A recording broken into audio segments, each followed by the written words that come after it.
চৈতন্য মহাপ্রভু হচ্ছেন কৃষ্ণ স্বয়ং, কিন্তু তিনি রাধারানীর ভাব এবং অঙ্গ কান্তি নিয়ে আবির্ভূত হয়েছেন। কলিযুগে সাধারণত বলা হচ্ছে শাস্ত্রে, কলিযুগে ভগবান অবতীর্ণ হন না। যেন বলা হচ্ছে কলিযুগে ভগবান কিভাবে আবির্ভূত হন? ভক্ত স্বরূপে। যেন ভগবানের আরেকটি নাম হচ্ছে ত্রিযুগী, তিনি সত্যযুগে, ত্রেতা যুগে, দাপর যুগে আবির্ভূত হন, কিন্তু কলিযুগে তিনি ভগবত্তাকে প্রকাশ করেন না। কারণ কলিযুগের মানুষ বিভ্রান্ত, আর ধর্মের ব্যাপারে আরো বেশি বিভ্রান্ত। আর প্রভুপাদ বলতেন কলিযুগে যেহেতু আসল ভগবানকে মানুষ চিনতে পারে না, সেই জন্য অন্যান্য মানুষেরা তারা নিজেদেরকে ভগবান বলে স্থাপনা করে। আসলে প্রভুপাদ বলতেন যে কলিযুগে ভগবানের ফ্যাক্টরি খুলেছে, প্রতিদিন নতুন নতুন ভগবান সেই ফ্যাক্টরি থেকে প্রোডাকশন হচ্ছে, এবং মানুষও তাদেরকে ভগবান বলে মেনে নিচ্ছে। কিন্তু আমাদেরকে জানতে হবে যে কে ভগবান, আমরা কিভাবে জানবো? প্রভুপাদ বলতেন যদি ভগবানকে জানতে হয় তাহলে ভগবানের জানার উৎসের কাছে যেতে হবে। ঠিক যেভাবে কেউ যদি জানতে চায় আমাদের বাবাকে, তাহলে মার কাছে যেতে হবে। তাই ভগবান হচ্ছেন আমাদের পরম পিতা, তাই পরম পিতাকে জানতে গেলে আমাদেরকে পরম মাতা, শাস্ত্র, তো বৈদিক শাস্ত্রের মাধ্যম দিয়ে জানতে হবে কে ভগবান। তাই শাস্ত্রে ভুরি ভুরি প্রমাণ রয়েছে কিভাবে কলিযুগে চৈতন্য মহাপ্রভুই ভগবান রূপে অবতীর্ণ হবেন। তাই কলিযুগের ভগবানের স্বরূপ হচ্ছেন শ্রীমন মহাপ্রভু। চৈতন্য মহাপ্রভুকে তিনি হচ্ছেন স্বয়ং ভগবান। তিনি, তাকে আমরা চৈতন্যদেব বলি বা সমাজ সংস্কারক বলি, সমাজ সংস্কার করেছেন, সেটা আংশিক সত্য, কিন্তু পূর্ণ সত্য হচ্ছে তিনি হচ্ছেন স্বয়ং পূর্ণ ব্রহ্ম পরমেশ্বর ভগবান। সে কথা মহারাজ আমাদের কাছে প্রতিষ্ঠা করলেন, ক্লিয়ার করলেন। তো আমরা শ্রীপাদ অতুল কৃষ্ণপ্রভুর কাছেও যাব যে এই বিষয়ে যদি প্রভু আরো কিছু বলেন যে চৈতন্য মহাপ্রভুর তত্ত্ব। হরে কৃষ্ণ। নরোত্তম ঠাকুর মহাশয় উনি খুব স্পষ্টভাবে শ্রী চৈতন্য মহাপ্রভু তত্ত্ব খুব স্পষ্টভাবে জানেন। পতিত পাবন হেতু তব অবতার। মহাপ্রভু, আমরা এরপরে যদি আপনারা চান একটা গাইব, একটা লোচন দাস ঠাকুর পরম করুণ অবতার, বহু দুইজন নিতাই গৌরচন্দ্র পতিত পাবন। আর একবার যখন এখানে ছিলেন গৌরমন্ডল ভূমিতে রামখেলিতে, তখন গৌরসুন্দর নিজে ভবিষ্যৎবাণী বলেছেন পৃথিবীতে আছে যত নগর গ্রাম সর্বত্র প্রচার হবে মোর নাম। এবং আমাদের প্রতিষ্ঠাতা আচার্য শ্রী ভক্তিবেদান্ত স্বামী শ্রী প্রভুপাদ ইস্কনের প্রতিষ্ঠাতা আচার্য সারা পৃথিবী উনি গৌরসুন্দর গৌরাবতার সম্বন্ধে উনি প্রচার করেছেন হরিকৃষ্ণ মহামন্ত্র। এখন আপনারা যদি মায়াপুরে আসবেন, আপনারা দেখবেন হাজার হাজার কোটি কোটি মানুষরা সারা পৃথিবী থেকে আসেন, সব বিভিন্ন দেশ থেকে আসেন এখানে, এবং বাঙালি ভক্তদের সঙ্গে অলিঙ্গন করে জয় সচিনন্দন কীর্তন করেন। তা এটা কিভাবে সম্ভব? এটা এর আগে কখনো দেখিনি। এর আগে ভারতের বাইরে ভগবত ভক্তি কেউ ঐকান্তিকভাবে প্রচলন পালন করছিলেন না। তা এটা কিভাবে হয়? কারণ মহাপ্রভু শ্রী চৈতন্য মহাপ্রভুকে উনি উদ্ধার করে, উনি অবতীর্ণ করেছেন সব পতিত অদম মূর্খ উদ্ধার করার জন্য। সেই কারণে আপনারা আজকেও দেখছেন আমি বঙ্গভূমিতে জন্মগ্রহণ করিনি, আমার জন্মস্থান অস্ট্রেলিয়া, তবু সেখানে হরিনাম প্রচার কর্ণে প্রবেশ করে তখন হৃদয় পরিবর্তন হয়ে গিয়েছে। গৌর মধু লীলা যার কর্ণে প্রবেশ, হৃদয় নির্মল ভালো তার। এবং আমরা বুঝেছি যে আমি দেহ নয়, আমি অস্ট্রেলিয়ান মানুষ না, এবং আমার মানব জন্মের উদ্দেশ্য কেবলমাত্র ইন্দ্রিয় তৃপ্তি না, এটা ভগবানের উপলব্ধি করার জন্য। এই হচ্ছে মহাপ্রভু শ্রী চৈতন্য মহাপ্রভু অবতার, সব অদম পতিত মূর্খ উদ্ধার করার জন্য। এবং আজকে আপনারা দেখছেন একজন অদম পতিত মূর্খ জন কৃষ্ণ ভক্ত হয়ে গিয়েছে শ্রী চৈতন্য মহাপ্রভুর কৃপায়। হরি বল।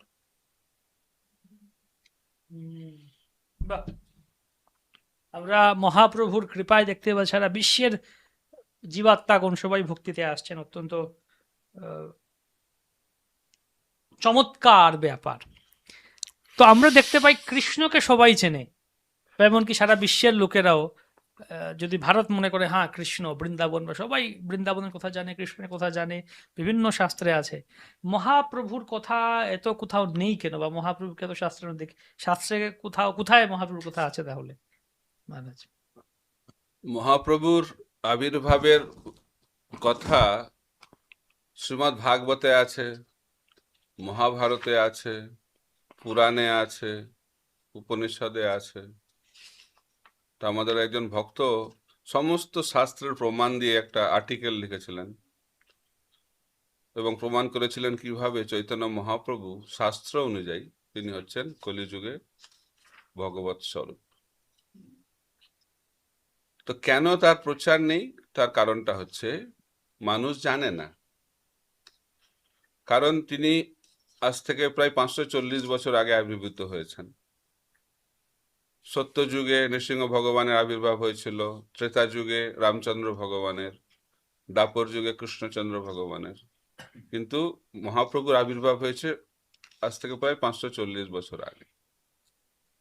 আর তিনি আবির্ভূত হয়েছেন ভগবৎ স্বরূপ তো ওনার ভগবানের, কিন্তু তিনি ভগবান হিসেবে লীলাবিলাস করেননি, তাই ওনাকে বলে ছন্ন অবতার।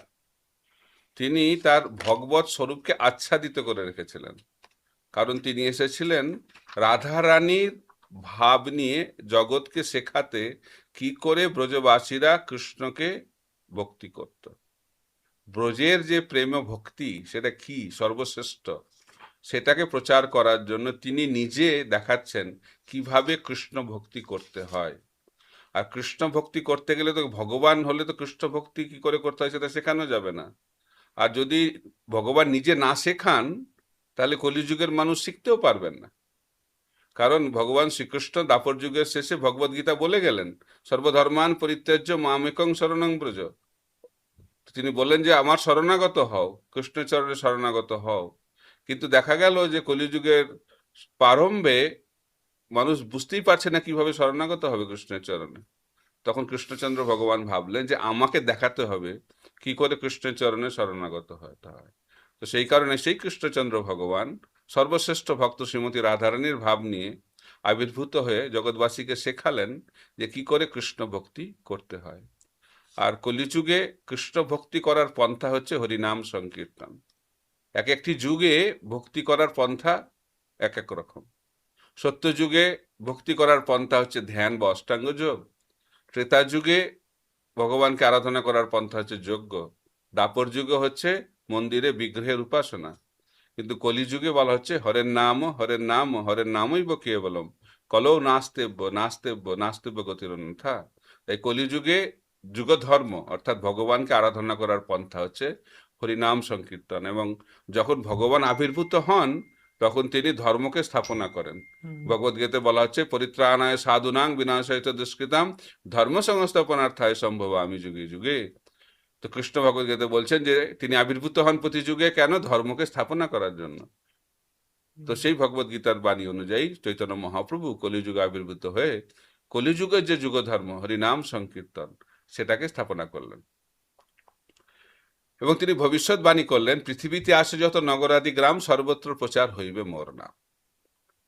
তো মহাপ্রভুর এটা হচ্ছে ভবিষ্যৎবাণী, সারা পৃথিবীতে ওনার নাম প্রচারিত হবে। কিন্তু কে করবেন? তো মহাপ্রভুর অপ্রকটের পর অনেক বছর কেটে গেল, তখন ওনার একজন সেনাপতি ভক্ত, বিশেষ ভক্ত, এবং তিনি কলকাতাতেই আবির্ভূত হয়েছিলেন, ছিল অভয়চরণ অরবিন্দ ভক্তি বেদান্ত স্বামী ছিল প্রভুপাদ। তিনি এই আন্তর্জাতিক কৃষ্ণ ভাবনামৃত সংঘ ইস্কনের মাধ্যম দিয়ে সারা পৃথিবীতে মহাপ্রভুর যে মহিমা, মহাপ্রভুর যে তত্ত্ব সেটাকে তিনি প্রচার করলেন হরিনামের মাধ্যম দিয়ে। তো এখন আমরা দেখতে পাচ্ছি প্রভুপাদের কৃপাতে ইস্কনের মাধ্যম দিয়ে মহাপ্রভুর প্রচার চলছে। তো ছিল প্রভুপাদ ওনার প্রকটকালে 108টি মন্দির পৃথিবীর বিভিন্ন প্রান্তে তিনি স্থাপনা করলেন, এবং এখন ওনার অনুগামীরা প্রায় 1000টির বেশি মন্দির সারা পৃথিবীতে স্থাপনা করেছেন, হরি বল। হরি বল। এবং যার মাধ্যম দিয়ে গৌর নিতাইয়ের মহিমা, গৌরাঙ্গ মহাপ্রভুর মহিমা সারা পৃথিবীতে প্রচারিত হচ্ছে। প্রতিটি মহাদেশে, প্রতিটি দেশে মহাপ্রভুর মহিমা, গৌর নিতাই যেখানে যাবেন পৃথিবীর সব জায়গা থেকে দেখতে পাবেন গৌর নিতাই রয়েছে, রাধাকৃষ্ণ, গৌরাঙ্গ মহাপ্রভু, নিত্যানন্দ প্রভু। এটি শিল প্রভুপাদের মাধ্যম দিয়েই সম্ভব, এবং শিল প্রভুপাদ সেটা সেটা করে দেখিয়েছেন। এটা খালি ওনার কর্তব্য নয়, শিল প্রভুপাদ বলতেন এটা প্রত্যেকটা ভারতবাসীর কর্তব্য চৈতন্য মহাপ্রভুর প্রচার করা, আর বাঙালিদের বিশেষ কর্তব্য। কারণ চৈতন্য মহাপ্রভু বঙ্গদেশে এই নবদ্বীপ মায়াপুরে আবির্ভূত হয়েছিলেন, নদিয়াতে। তো বঙ্গবাসী যারা, ভারতবাসীর থেকেও বেশি গুরুত্বপূর্ণ হচ্ছে বঙ্গবাসী, কারণ কলিযুগে ভগবান এই বঙ্গদেশে আবির্ভূত হয়েছেন। গৌড় প্রেমানন্দে। তো এই বঙ্গবাসী যারা আমরা রয়েছি, আমাদের বিশেষ এটা দায়িত্ব এই মহাপ্রভুর মহিমাকে সারা পৃথিবীতে ব্যাপক আকারে প্রচার করা, এবং প্রভুপাদ দেখিয়ে দিয়েছেন কিভাবে করতে হয়। তাই আমরা যদি ওনাকে অনুগমন করি তাহলে অবশ্যই আমরাও সফল হব এই মহাপ্রভুর মহিমাকে সারা পৃথিবীতে প্রচার করতে। জয় মহাপ্রভু। শ্রীরাধায়া প্রণয় মহিমা কীদৃশবানৈবা সাধ্য জনাদ্ভুত মধুরিমা কীদৃশবা মদীয় সৌখাঞ্জস্য মদনুভবত কীদৃশং বেতি লোভা তদ্ভাবাঢ্য সমাজ নিশাচি গর্ব সিন্ধু হরিন্দু। মহারাজ যেটা বললেন যে রাধারানীর ভাব প্রচার করার জন্য তিনি জগতে এসেছিলেন, তো সেটাই কবিরাজ গোস্বামী লিখেছেন। এবং আজকে একটা বিশেষ প্রণিধানযোগ্য যে সারা বিশ্ব আমেরিকাকে ফলো করছে, প্যান্ট শার্ট পরো, মাছ মাংস মদ। মহাপুর প্রেম ধর্মের একটা বৈশিষ্ট্য হচ্ছে সেসবে সব কিছু ত্যাগ করে লোকে হরি নামের প্রেমে আজকে রাশিয়া, পুশিয়া, আমেরিকা, জার্মান, ফ্রান্স, অস্ট্রেলিয়া, চায়নার মতো লোকেও তাদের খাদ্যাভ্যাস পরিবর্তন হয়েছে, মহাপ্রসাদ খাচ্ছে, হরিনামে তারা উত্তাল হয়ে নাচছে। আজকে চায়নাতেও আমাদের প্রচার প্রসার ব্যাপক হারে বৃদ্ধি পেয়েছে। মহাপ্রভুর যে ভবিষ্যৎবাণী পৃথিবীর প্রত্যেকটা লোক হরিনাম করবে, তার লক্ষণ এবং তার পরিধি ধীরে ধীরে বিস্তার লাভ করছে। বাহ, মহাপ্রভুর কথা আমরা শ্রবণ করছি, মহাপ্রভুর আবির্ভাব। তো মহাপ্রভু হচ্ছে স্বয়ং কৃষ্ণ আমরা শুনলাম। তাহলে আমরা জন্মাষ্টমী যেরকম পালন করি বা যেরকম ফল পাই, এই গৌর পূর্ণিমা পালনের কি একই রকম ফল, একই রকম গুরুত্ব? তো বলা হচ্ছে কলিযুগের ভগবান হচ্ছেন চৈতন্য মহাপ্রভু। হুম, যখন নিত্যানন্দ প্রভু বৃন্দাবনে গেলেন, তিনি দেখছেন সবকিছু রয়েছে কিন্তু সিংহাসন ফাঁকা। তো নিত্যানন্দ প্রভু ওখানকার যারা বিদগ্ধ পণ্ডিত এবং যারা ভক্ত তাদেরকে জিজ্ঞেস করলেন সিংহাসন ফাঁকা কেন? বলছি এখন এখানকার সিংহাসন ফাঁকা কারণ রাজা এখন এখানে নেই। হুম, কৃষ্ণচন্দ্র রাজা এখন গৌরচন্দ্র রাজা হয়ে গেছেন, তিনি নদিয়াতে চলে গেছেন, ওখানে রাজত্ব করছেন। তো জন্মাষ্টমী হচ্ছেন কৃষ্ণের আবির্ভাব তিথি, আর গৌর পূর্ণিমা হচ্ছে মহাপ্রভু। মহাপ্রভু আবির্ভাব। তো কৃষ্ণ এবং চৈতন্য মহাপ্রভু তো অভিন্ন, শ্রীকৃষ্ণ চৈতন্য রাধা কৃষ্ণ নহে অন্য। তো কৃষ্ণচন্দ্রের আবির্ভাব তিথি জন্মাষ্টমী পালন করার যে ফল, সেই ফল তো গৌর পূর্ণিমা উদযাপন করলে পাবোই, তার থেকেও বেশি পাবো। আচ্ছা। কারণ ভগবান হচ্ছেন করুণাময়, হুম, কৃষ্ণচন্দ্র হচ্ছেন আরো বেশি করুণাময়, বাহ, আর গৌরচন্দ্র হচ্ছেন অনন্ত করুণাময়। হরি হরি বল। কারণ তিনি রাধা ভাবে এসেছেন, তো রাধারানী হচ্ছেন সব থেকে বেশি দয়াময়। তাই চৈতন্য মহাপ্রভু হচ্ছেন পরম দয়ালু। হুম, অতুল কৃষ্ণ প্রভু যেমন বললেন, সেই দয়ার কোনো সীমা নেই, হুম, অসীম দয়া। তো সেই চৈতন্য মহাপ্রভুর আবির্ভাব তিথি যদি আমরা উদযাপন করি তাহলে আমাদের মনুষ্য জীবন সার্থক হবে, এবং তার যে কি ফল সেটা আমরা চিন্তাও করতে পারবো না, অসীম ফল। তো গৌরাঙ্গ মহাপ্রভুর উপাসনা করলে, বিশেষ করে ওনার আবির্ভাব তিথিতে চৈতন্য মহাপ্রভু আরো বেশি দয়াময়, তাই ওনার আবির্ভাব তিথি যদি আমরা উদযাপন করি, তাহলে আমরা ওনার অসীম করুণা লাভ করব এবং আমাদের মনুষ্য জীবন ধন্যাতি ধন্য হয়ে যাবে। হরি হরি হরি হরি হরি। কৃষ্ণের জন্মাষ্টমী রাত্রি 12টা পর্যন্ত উপবাস, এটা সন্ধে পর্যন্ত। এটা কতটা কম! সন্ধ্যা সন্ধ্যা। জাস্ট সূর্যাস্ত পরে চন্দ্র উদয় হলেই আপনি অনুকল্প প্রসাদ পেতে পারেন। করুণাময়, সেজন্য বলা হয়েছে ভগবান রামচন্দ্র মর্যাদা পুরুষোত্তম, মর্যাদা রক্ষক, কৃষ্ণ লীলা পুরুষোত্তম, চৈতন্য মহাপ্রভু ঔদার্য পুরুষোত্তম, প্রেম পুরুষোত্তম। আর এটাও বলা হয়েছে যে রাধা কৃষ্ণকে প্রাপ্তি হতে, বা আমরা গুরুবর কাছে শুনেছি রাধা কৃষ্ণের সেবা অত্যন্ত কঠোর, অনেক বিধি বিধান। মহাপ্রভুর করুণাময়, মহাপ্রভুর সেবাটা অনেকটা করুণাময় বিগ্রহ, তো খুব সহজেই ভগবান চৈতন্য মহাপ্রভুর সেবা করা যায়। মহাপ্রভু পরম করুণাময়।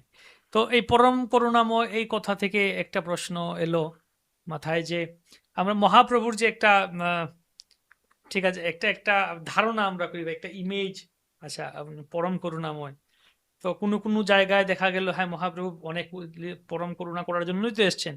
আবার যেমন ছোট হরিদাসের প্রতি মহাপ্রভু খুব স্ট্রিক্ট ছিলেন, তার প্রতাপরুদ্র জায়গায় দর্শন দিতে চাননি তিনি। তো ক্ষণ ক্ষণ মনে হয় মহাপ্রভু খুব একটু কঠোর ছিলেন অনেক। তো সেই সম্বন্ধে যদি একটু আলোকপাত করেন। তো আমাদের বুঝতে হবে যে যে শাশুড়ি তার বৌমাকে শেখায় কার মাধ্যম দিয়ে? নিজের মেয়েকে। নিজের মেয়ে ঝিকে মেরে বউকে শেখাও। শেখায়। তো চৈতন্য মহাপ্রভু জগৎবাসীকে শিক্ষা দিচ্ছেন তার নিজের লোকের মাধ্যম দিয়ে। প্রতাপরুদ্র মহারাজ হচ্ছেন ওনার নিজজন, ছোট হরিদাস তো তার আরো বেশি নিজজন। তো ছোট হরিদাস সন্ন্যাসী ছিলেন। তো সন্ন্যাসী মানে হচ্ছে অনেক উন্নত স্থিতিতে রয়েছে, তারা যদি কোনো ভুল করে তাহলে মহাপ্রভু কঠোর হতেন। কিন্তু যারা পতিত তাদের জন্য তিনি অসীম করুণাময়। তাই বলা হচ্ছে যে মহাপ্রভু হচ্ছেন অধম পতিতদের উদ্ধার করার জন্য আবির্ভূত হয়েছেন। তো এটা যে আপনি বললেন এনাদের প্রতি কঠোর কেন? কারণ যখন আমরা উদ্ধার লাভ করে যখন আমরা একটা বিশেষ স্থিতিতে চলে যাব, তখন কিন্তু আমাদের মর্যাদাকে রক্ষা করা অত্যন্ত গুরুত্বপূর্ণ। এটাও করুন না, কিন্তু তিনি কেন কঠোর হচ্ছেন? কারণ যখন আমরা কোনো দায়িত্বপূর্ণ কোনো একটি স্থানে থাকব, আমাদেরকে খুব সাবধান থাকা প্রয়োজন। কারণ তিনি অলরেডি তো মহাপ্রভুর কৃপা পেয়ে গেছেন। তো জগাই মাথাইকে যখন উদ্ধার করলেন, তো মহাপ্রভু তার সমস্ত পাপ নিয়ে নিলেন, কিন্তু তিনি বললেন যে এরপরে যেন আর পাপ করো না। তাই আমাদেরকে মহাপ্রভুর কৃপা পেতে গেলে কিছু তো করতে হবে। তাই মহাপ্রভু অনেক পাপ করেছে, কোনো অসুবিধা নেই, কিন্তু কৃপা প্রাপ্ত হওয়ার পরে সেই পাপটা যেন আর পুনরাবৃত্তি না হয়। এই কারণে মহাপ্রভু কোনো কোনো ব্যাপারে কঠোর হয়েছেন, কারণ জগৎবাসীকে শিক্ষা দেওয়ার জন্য। কেউ যেন এটাকে অপব্যবহার না করে। হ্যাঁ, সহজভাবে যেন না নেয়। মহাপ্রভুর কৃপাটাকে যদি সহজভাবে নেয় তাহলে তারা সহজিয়াতে পরিণত হবে।